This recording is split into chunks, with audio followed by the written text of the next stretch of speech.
Putih, bab 03. Setelah 12 titik meridian kecil dan 8 meridian besarnya dibuka. Dhuan. Ledakan teredam sebanyak 5 kali terdengar di dalam tubuh Hao Chen.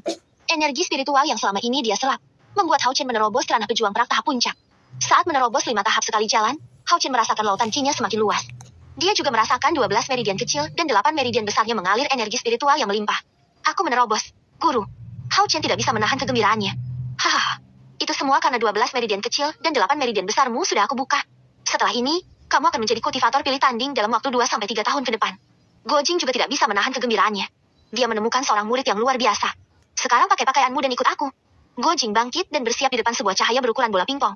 Hao Chen ikut bangkit dan mengganti pakaian yang lain. Wush! Gojing membuat segel tangan. Cahaya kecil seukuran bola pingpong itu berubah menjadi pusaran angin hitam keemasan. Semakin lama pusaran angin hitam itu membesar hingga membentuk sebuah pintu. Ayo masuk. Gojing menarik tangan Hao Chen dan membawanya masuk ke dalam. Gimana ini guru? Hao Chen tercengang dengan energi spiritual yang ada di tempat itu. Tempat yang mereka masuki adalah dunia kecil ciptaan Gojing.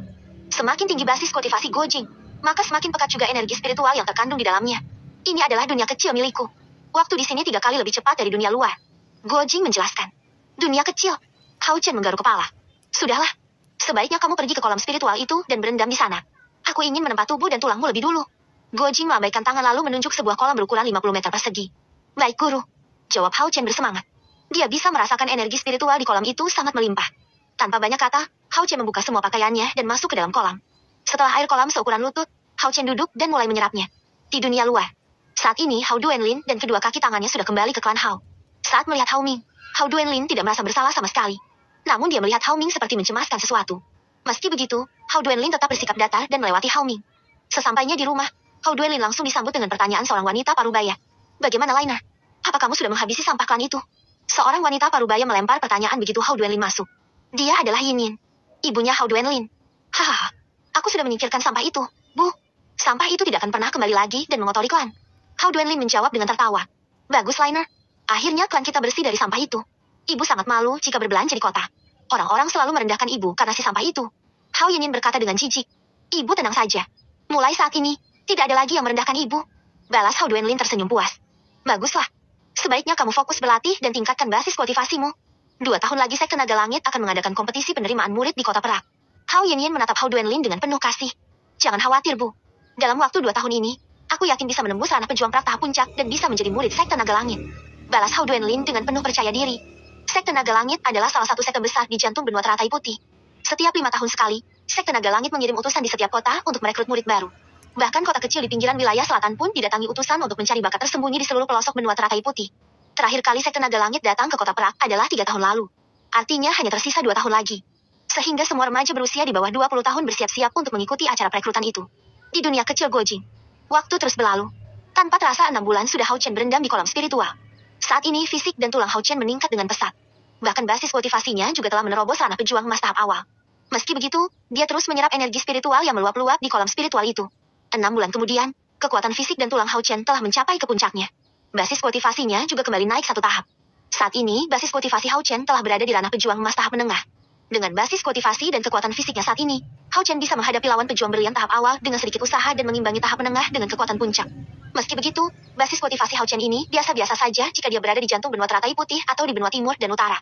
Setelah kekuatan fisik dan tulang meningkat, Hao Chen merasa kolam spiritual tidak lagi berguna untuknya. Sehingga dia membuka mata dan mengakhiri kultivasinya. Guru! Hao Chen memanggil Gojing yang saat ini berkultivasi di dekatnya. Kamu sudah selesai? Gojing membuka mata. Sudah guru?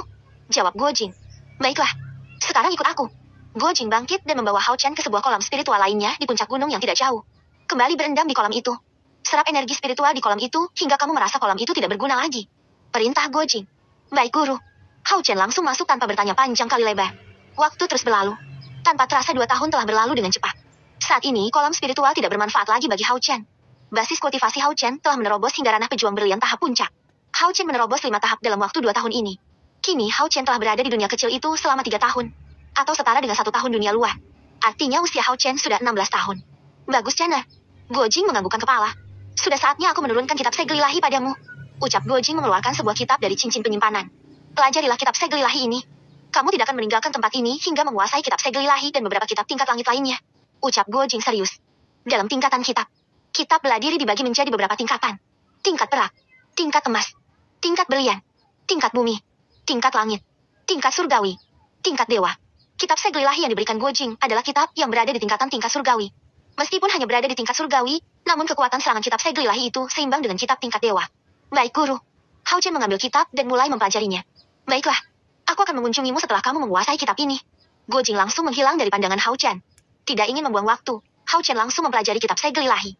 Kitab segel ilahi memiliki 3 jurus. Segel menghancurkan gunung. Segel membalikan bumi. Segel penghapus langit. Hao Chen mulai membaca dan mempraktekkan tanpa menggunakan energi spiritual. Dia terus mengulangi hingga beberapa hari ke depan. Merasa sudah hafal dengan gerakannya, Hao Chen mencoba membuat segel dengan bentuk sebuah tapak raksasa. Di tapak raksasa itu terdapat tulisan kuno yang hanya Hao Chen dan Guojing mengerti. Hancurkan. Hao Chen mengarahkan segel berbentuk tapak itu ke arah sebuah bukit kecil. Dhua-dhua. Ledakan menggema saat segel itu mengenai bukit. Namun tidak terjadi kerusakan apa-apa. Yang Hao Chen lihat hanya bekas tapak yang tercipta di bukit itu. Sangat lemah. Hao Chen menggeleng kepala. Aku tidak boleh menyerah. Hao Chen tidak patah semangat dan terus mempelajari kitab segel ilahi. Setelah 2 tahun, akhirnya Hao Chen menguasai segel ilahi dengan sangat sempurna. Dia tidak hanya mempelajari kitab segel ilahi selama 2 tahun ini. Hao Chen juga mempelajari kitab tapak naga surgawi yang selalu ada di pikirannya. Sehingga selama 2 tahun ini Hao Chen mempelajari 2 teknik sekaligus. Setelah dipelajari, Hao Chen mendapati kitab tapak naga surgawi jauh lebih kuat dari kitab segel ilahi milik Guojing. Sejak saat itu, Hao Chen sangat bersemangat untuk menguasai kedua kitab. Dia ingin menjadikan kitab tapak naga surgawi sebagai teknik rahasia yang akan dia gunakan jika dalam kondisi terdesak saja. Apa kamu sudah menguasai kitab segel ilahi dengan sempurna? Kebahagiaan Hao Chen diganggu dengan suara Guojing yang tiba-tiba muncul. Sudah, Guru. Jawab Hao Chen bersemangat. Bagus. Guojing menganggukkan kepala dan kembali berkata. Tunjukkan padaku. Ucapnya lagi. Baik, Guru. Jawab patuh Hao Chen. Hao Chen kemudian menunjukkan satu demi satu segel yang dia kuasai. Dimulai dari segel menghancurkan gunung. Segel membalikan bumi hingga segel menghapus langit. Bagus, Hao Chen. Sekarang pelajarilah kedua kitab ini. Guojing kembali melempar 2 kitab pada Hao Chen. Hao Chen mengambil kedua kitab itu dan membacanya. Kitab alkemis dan kitab formasi. Itulah nama kedua kitab yang diberikan Guojing. Hao Chen pun mempelajari kitab alkemis lebih dulu.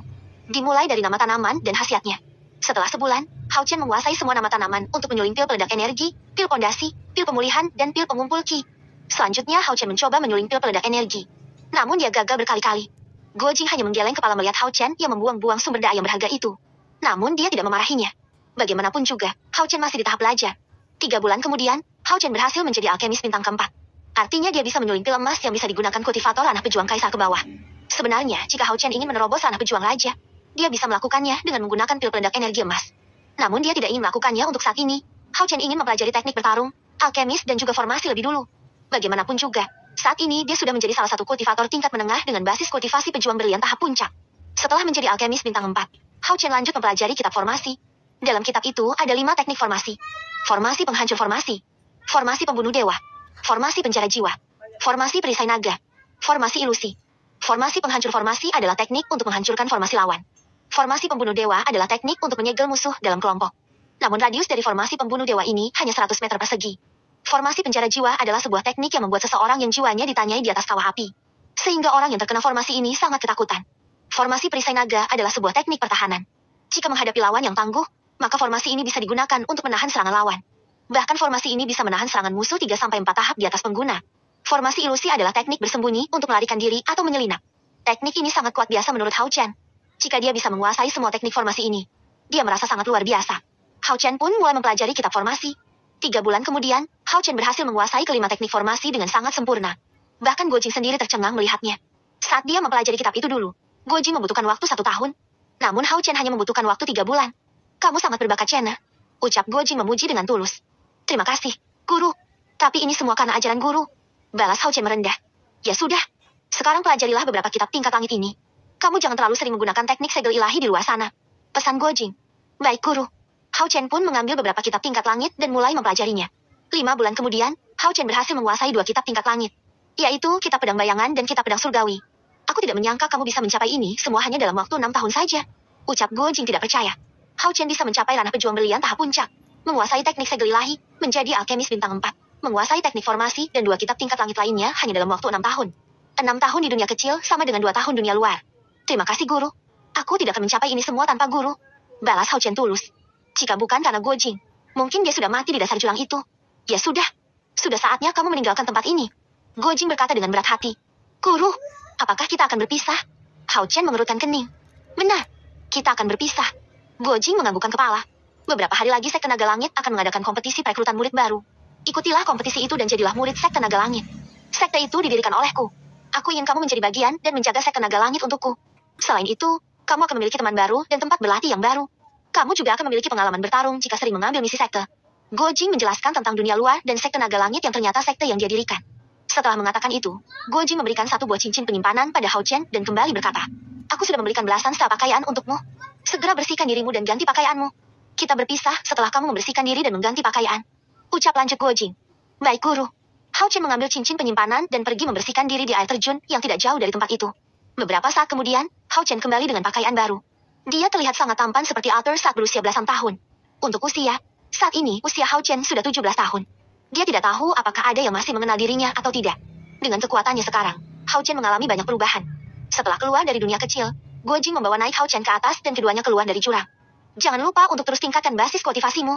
Meskipun saat ini kamu sudah menerobos ranah pejuang brilian tahap puncak, masih banyak orang yang jauh lebih kuat darimu." Pesan Guo Jing dan langsung menghilang. Hao Chen meneteskan air mata setelah Guo Jing menghilang. Dia menatap batu besar yang dulunya dia gunakan untuk beristirahat.